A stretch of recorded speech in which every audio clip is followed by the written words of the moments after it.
ଆମୁଲେ ଭାଷା କହିଲା ତାପରେ ସେ ଧକ୍କା ବି ପକେଇଲା ଫାଷ୍ଟ ଧକ୍କା ପକେଇଲା ଦେଖିନଥିଲି ସେ ଆସିଲେ ଡାଇରେକ୍ଟ ମୋତେ ଆଟାକ୍ କଲା ବାଡ଼ିରେ ଛଡ଼େଇବ ଖଣ୍ଡଟା ଛଡ଼େଇବ ବେଳକୁ ତାକୁ ପେଟକୁ ବାଜି ତା ଅନ୍ତ ଫୁଟଲି ବାହାରି ଯାଇଛି। ଅମର ସାହୁ। କାଲି କ'ଣ ଘଟଣା ଘଟିଲା କେତେବେଳେ ଘଟିଲା ଏସବୁ? 3ଟା ବେଳେ ଆମେ ସବୁ ଭୋଜି କରୁଥିଲୁ ଜିଓ ମାର୍ଟ ସବୁ ପିଲା ଭୋଜି କଲା ବେଳକୁ ସେ ଆଦିତ୍ୟ ଫୋରମ ମାର୍ଟ ବିଗ୍ ବଜାର ସତ୍ୟନଗର ସେଇଟା ଆମେ ଫିସ୍ ଯେତେବେଳେ କଲୁ ସେ ଆଦିତ୍ୟ ବୋଲି ପିଲା ସେ କହିଲା କି ମଦ ପିଇବା ବୋଲି ଯେହେତୁ ସାର୍ ଫାର୍ ଅଛନ୍ତି ଆମ ଆଜ୍ଞା ସେ ବି ଆମ ଜିଓ ମାର୍ଟ ପିଲା ଯେହେତୁ ବଡ଼ ଭାଇ ଗୋଟେ ମନା କଲେ ନାଇଁ ସାର୍ ଅଛନ୍ତି ପିଆ ପି କିଛି କଥା କହନା ତେଣୁ ତାକୁ ଅଲଗା ଭାଷା ହେଇକି କହିଲା ସୋଦାଦି କଲା ବଡ଼ ଭାଇଟାକୁ ଯେହେତୁ ଆମେ ପ୍ରତିବାଦ କଲୁ ଯେତେବେଳେ କାହିଁ ବଡ଼ ଭାଇଟା ଶୋଧୁଛୁ ବୋଲି ସେ ତାପରେ ଆମକୁ କହିଲା ଆମକୁ ବି ଭାଷା କହିଲା ଆମକୁ ହେଲେ ଭାଷା କହିଲା ତାପରେ ସେ ଧକ୍କା ବି ପକେଇଲା ଫାଷ୍ଟ ଧକ୍କା ପକେଇଲା ଆମେ ବି ତାକୁ ପିଲା ଠେଲା କଲୁ ସେ ରାଗିକି ପଳେଇଲା ହଁ ଆମେ ଭାବିଲୁ ହଁ ପଳେଇଲା ଆଉ ଆସିବନି ବୋଲି 2 ଘଣ୍ଟା ପରେ ପୁଣି ସେ ବହୁତ ମଦ ପିଇକି ଆସିଥିଲା ମଦ ପିଇକି ଆସିଲା ଯେତେବେଳେ ମୁଁ ତ ଦେଖିନଥିଲି ଗାଡ଼ି ଯେତେବେଳେ ରଖିଲା ମୁଁ ତ ଦେଖିଲି ମୁଁ ହେଲି ସେ କମ୍ପ୍ରମାଇଜ୍ କରିକି କଥାବାର୍ତ୍ତା ହେବାକୁ ଆଇଛି ସେ ଜଙ୍ଘ ସାଇଡ଼୍ରେ ଲୁଚେଇକି ଆସିଥିଲା ଖଣ୍ଡଟାକୁ ଦେଖିନଥିଲି ସେ ଯେତେବେଳେ ଆସିଲେ ଡାଇରେକ୍ଟ ମୋତେ ଆଟାକ୍ କଲା ପ୍ରଥମେ ଆପଣଙ୍କୁ ଆଟାକ୍ କଲା ଫାଷ୍ଟ ଆଟାକ୍ କଲା ମୁଁ ପିଠି ମୋତେ ଦୌଡ଼ି ସାଇଡ଼୍ ଯାଉଥିଲି ମୁଁ ଝୁଣ୍ଟି ଗଲି ସେଇଠି ଝୁଣ୍ଟି ଗଲା ପରେ ମୋ ପିଠି ହାଡ଼କୁ ନ ବାଜି ସାଇଡ଼୍ ବାଜିଲା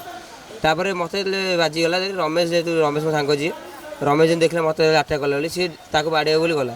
ବାଡ଼େଇ ଛଡ଼େଇବ ଖଣ୍ଡଟାକୁ ଛଡ଼େଇବ ବେଳକୁ ତାକୁ ପେଟକୁ ବାଜି ତା ଅନ୍ତ ଫୁଟଲି ବାହାରି ଯାଇଛି। ଆଚ୍ଛା ଏ ଯେଉଁ ହାଣିଲା ଯିଏ ଆଦିତ୍ୟ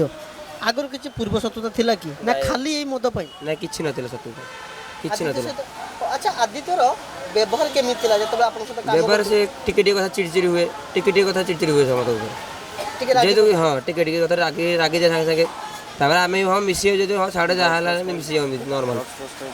କିଛି ନିଶା ପାଣି ନିଏ କିଛି ନିଶା ତ ଖାଇ ମଦ ପିଏ ଆଉ ଯେତେବେଳେ ବି ଓଭର ପିଏ ମଦ ନା ଡ୍ରଗ୍ସ ଫ୍ରଗ୍ସ ନିଏନି ନା ନା। ଆଚ୍ଛା ଗୋଟେ କଥା ଯେଉଁଭଳି ସାଙ୍ଗସାଥି ହେଇକି ଆପଣ କାମ କରୁଥିଲେ ଏମିତି ଆପଣଙ୍କୁ ଆଟାକ୍ କଲା କେତେ ଭୟ ଲାଗିଲା କେତେ ଏବେ ଭୟ ଲାଗୁଛି ଯେତେବେଳେ ଆଟାକ୍ କଲା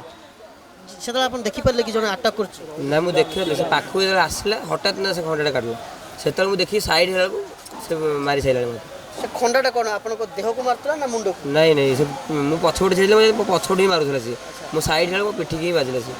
ହାଡ଼କୁ ନ ବାଜିକି ସାଇଡ଼୍ରେ ବାଜିଲା। ପିଠିରେ ବାଜିଲା ଯଦି ମୁଣ୍ଡରେ ବାଜିଥାନ୍ତା ହୁଏତ ଆପଣ ଆଜି କିଛି ବଡ଼ ଘଟଣା ଘଟିଥାନ୍ତା ଏପର୍ଯ୍ୟନ୍ତ ସେ ଧରା ପଡ଼ିନି ନା ଏବେ ଧରା ପଡ଼ିନି କେତେ ଭୟ ଲାଗୁଛି ଫାଙ୍କାରେ ବୁଲୁଛି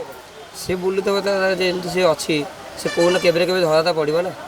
କିନ୍ତୁ ଭୟ ଲାଗୁନି ଏବେ ଯେହେତୁ ସେ ଫାଙ୍କାରେ ବୁଲୁଛି? ନା ଭୟ କାହିଁ ଲାଗିବ ଭାଇମାନେ ଅଛନ୍ତି ଆଉ ଭୟ କାହିଁ ଲାଗିବ।